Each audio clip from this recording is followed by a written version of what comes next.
Bienvenue sur Africa 24 dans cette nouvelle édition du 12-15. Voici les titres de l'actualité.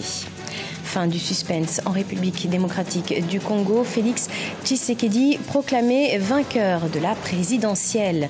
L'opposant a obtenu 38,57% des suffrages selon les résultats provisoires annoncés par la CENI. Focus sur Owa Uefo, cette Nigériane est à la tête d'une association qui vient en aide aux victimes. Son service d'assistance téléphonique est très sollicité, près de 100 appels par jour. Et puis cap en Afrique du Sud, à Eldorado Park, où l'association Growing Champions tente de responsabiliser les jeunes grâce à la pratique du sport. Élection historique en République démocratique du Congo. Félix Tshisekedi remporte la présidentielle selon les résultats provisoires donnés par la Commission électorale nationale indépendante. Il a obtenu 38,57% des suffrages et devance ainsi Martin Fayulu, candidat de la coalition d'opposition Lamuka, et le candidat de la coalition au pouvoir, Emmanuel Ramazani Shadari. On fait le point avec Fanny Mounichi. Fin du suspense en République démocratique du Congo. Les résultats provisoires de l'élection présidentielle ont été annoncés par la Commission électorale nationale indépendante. Félix Tshisekedi arrive en tête avec 38,57% des suffrages, devant Martin Fayulu en seconde position et Emmanuel Ramazani Shadari, candidat du pouvoir. Ce n'est pas une surprise parce que Félix Tshisekedi émane d'un parti politique qui a l'avantage d'être implanté sur presque toute l'étendue du territoire national. En plus, ce parti s'est allié à un autre qui est aussi implanté sur presque toute l'étendue du territoire national, et ceci constitue un grand atout pour cette coalition qu'on appelle Cap pour le changement. En plus, Félix Tshisekedi est le fils du leader historique de son parti, l'UDPS. Félix Tshisekedi est le fils d'Étienne Tshisekedi, figure historique de l'opposition congolaise, décédé le 1er février 2017. Fin mars 2018, il est élu à la présidence de l'UDPS et choisi candidat du parti à la prochaine élection présidentielle. Le 23 novembre, il conclut un accord électoral avec Vital Kamerhe, leader de l'UNC, après avoir renié un accord pour un candidat commun de l'opposition. Les deux leaders créent une plateforme Cap pour le changement et le poste de Premier ministre est promis à Vital Kamerhe en cas de victoire. Et surtout, ils se partagent la carte électorale, le but étant une convergence de voix entre l'UNC, bien implantée dans l'Est, et l'UDPS plutôt au centre et à l'Ouest. C'est le pouvoir qui passe d'un camp à un autre, puisque Tshisekedi a évolué 3 décennies durant dans l'opposition. Donc c'est pour une première que l'opposition, qui a milité pendant des décennies de façon pacifique, puisse remporter les scrutins et accéder à la magistrature suprême. Donc du point de vue symbolique, ça traduit un pas important vers l'ancrage de la démocratie en RDC. L'enjeu de cette élection était historique, permettre une première transmission pacifique depuis l'indépendance. Au pouvoir depuis 18 ans, le président Joseph Kabila ne pouvait plus briguer de 3e mandat selon la Constitution. Des élections législatives et provinciales ont également eu lieu le 30 décembre. Les résultats provisoires pourront faire l'objet de recours devant la Cour constitutionnelle qui est chargée de proclamer les résultats définitifs. La prestation de serment du nouveau président élu est prévue le 18 janvier, selon le calendrier initial. Et sachez que le candidat Martin Fayulu conteste les résultats. Martin Fayulu, qui a obtenu 34,8% des voix selon la CENI, il dénonce un putsch électoral. L'opposant invite donc la Conférence épiscopale nationale du Congo et l'Église du Christ du Congo à rendre publics les chiffres de l'élection présidentielle du 30 décembre.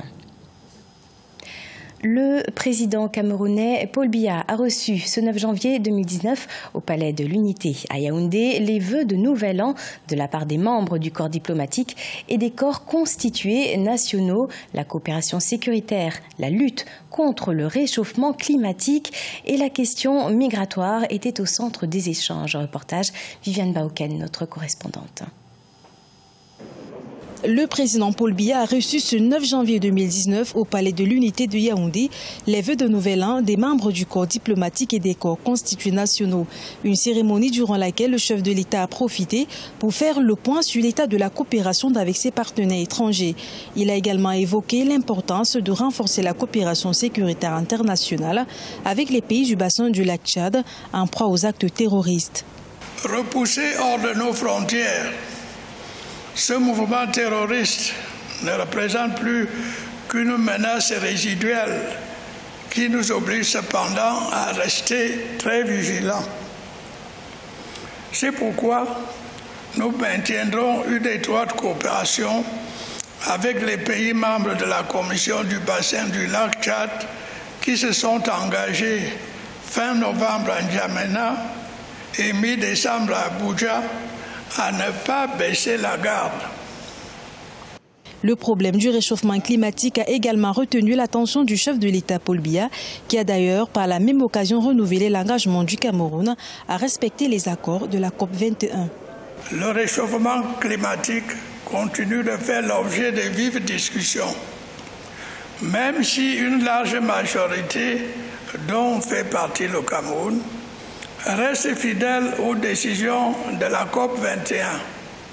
La mise en œuvre de l'accord de Paris demeure tributaire de la mobilisation d'importantes ressources, ce qui signifie d'intenses négociations. Les dernières en date qui ont eu lieu dans le cadre de la COP24 en Pologne ont finalement abouti à un accord. L'autre point fort évoqué par le président Paul Biya durant cette cérémonie est la question des migrations. Pour le chef de l'État, le pacte des Nations Unies pour les migrations sûres, qui était porteur d'espoir sur cette problématique, a montré ses limites et malgré les efforts du HCR, la situation des migrants et des réfugiés demeure alarmante. Le Burkina Faso face au terrorisme. Dernière attaque en date, le village de Lirgou, ce mois de janvier 2019. Un appel à l'unité nationale a été lancé par l'association Racine pour éviter les conflits communautaires. On fait le point avec Mathilda Diaby. Provoquer le conflit communautaire, c'est le mode opératoire que semblent avoir choisi les terroristes qui agissent au Burkina Faso. C'est la conviction de l'association Racine pour qui l'attaque du village de Lirgou en janvier 2019 en est un exemple. L'assassinat public du chef du village a provoqué une vague de représailles envers la communauté Peul qui a fait, selon les autorités, 46 morts au total. Et aujourd'hui, avec la menace terroriste, il y a comme une sorte de frilosité et de panique qui s'empare de certaines populations, puisque certains individus terroristes présentent certains faciès, certains profils qui les apparentent à des populations peules. Et tout de suite, l'amalgame est fait. Prendre pour cible les forces de défense et de sécurité sème la défiance dans la population. Mais cette association estime que s'en prendre aux autorités coutumières, traditionnelles et religieuses signifie briser les repères de la population burkinabé qui, hors de contrôle, tombe à la merci des terroristes. Pour éviter que la population pense qu'il y a une faiblesse sur le plan judiciaire et sur le plan sécuritaire. Parce que de plus en plus, la faiblesse de l'État au niveau judiciaire et au niveau sécuritaire oblige certaines populations à chercher à se faire justice. Mais pour mettre fin à ce cycle de représailles, il faut que l'autorité de l'État s'affirme. Face à ce nouveau mode opératoire, l'association Racine invite les autorités traditionnelles, coutumières et religieuses à prendre part à la lutte terroriste et appelle à l'unité de la population. En rappel, le pays qui connaît des attaques terroristes depuis 2015, dont le bilan officiel fait état de plus de 270 personnes tuées, a instauré l'état d'urgence dans 7 de ces régions. Au Nigeria, 30% du pays souffre d'une forme de maladie mentale avec un taux de suicide en hausse selon le ministère de la Santé. Un service d'assistance téléphonique a été mis en place, porté par Owa Wefo. Cette plateforme reçoit plus de 100 appels par jour. Ange Bijou Noméniou. Owa a été diagnostiquée bipolaire en 2015 après avoir été victime d'une agression sexuelle. Au début, elle était incapable d'en discuter avec sa famille et les centres de santé n'y ont rien donné. Aujourd'hui, elle est à la tête d'un groupe de déficients mentaux qui partagent leur expérience et leur vécu de tous les jours. Je me souviens avoir eu une conversation avec une de mes amies au Royaume-Uni. Elle m'a dit qu'elle dirigeait un groupe de soutien semblable au nôtre. Ces groupes de soutien interviennent sur plusieurs thématiques et ça a un bon impact sur les gens. Les résultats du groupe ont poussé OWA à créer un service d'assistance téléphonique pour les malades mentaux.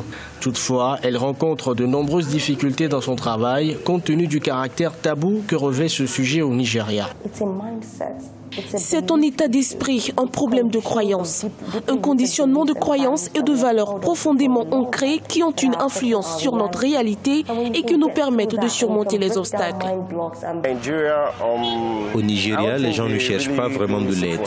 Certains meurent en silence et d'autres pensent qu'ils peuvent payer pour régler le problème et guérir. Selon le ministère nigérian de la Santé, 30% du pays souffrait d'une forme de maladie mentale et le taux de suicide national était en hausse. Grâce au service d'assistance téléphonique, OWA reçoit moins 100 appels par jour. Elle a reçu de nombreux éloges au niveau national et international pour ses efforts. En Afrique du Sud, une association vient en aide aux enfants victimes de maltraitance. Elle dispose d'un programme de réadaptation professionnelle et de soutien psychologique pour retrouver sa confiance en soi grâce notamment à la pratique du football. Marcel Farba-Maroun. Nous sommes à Eldorado Park, banlieue de la province du Gauteng à Johannesburg, la plus grande ville sud-africaine. Ici, les fléaux sont nombreux. Drogue, guerre des gangs, violence communautaire et conjugale. Et c'est pourtant dans un tel contexte que Growing Champions, un organisme à but non lucratif, s'est implanté dans cette zone pour tenter de venir en aide aux jeunes victimes de ces fléaux. Objectif, les responsabiliser à travers le football. Par le biais du sport, nous offrons un soutien scolaire et des programmes de développement du caractère à ces jeunes. Nous leur enseignons donc comment devenir de bonnes personnes avec une vie intègre. Delano Ayer a été membre d'un gang à Eldorado Park. Grâce à ce programme, il a aujourd'hui adhéré à Growing Champions. Son rôle consiste à conseiller les jeunes logés dans ce foyer créé par l'organisme. Nous tentons de faire oublier, de changer les comportements de ces jeunes. Nous les déverrouillons en quelque sorte. C'est vrai que c'est assez difficile et délicat, mais nous avons déjà réussi à trouver la formule. Growing Champions a changé ma vie, en croyant en moi, sans renoncer et en croyant en d'autres personnes. Rien qu'en 2018, la banlieue d'Eldorado Park s'est tristement rendue célèbre, devenant l'endroit le plus touché par la drogue dans la province du Gauteng, avec plus de 2000 incidents signalés. C'est la fin de ce journal. Merci de nous avoir suivis. Dans quelques instants, une nouvelle édition de l'actualité sur Africa 24.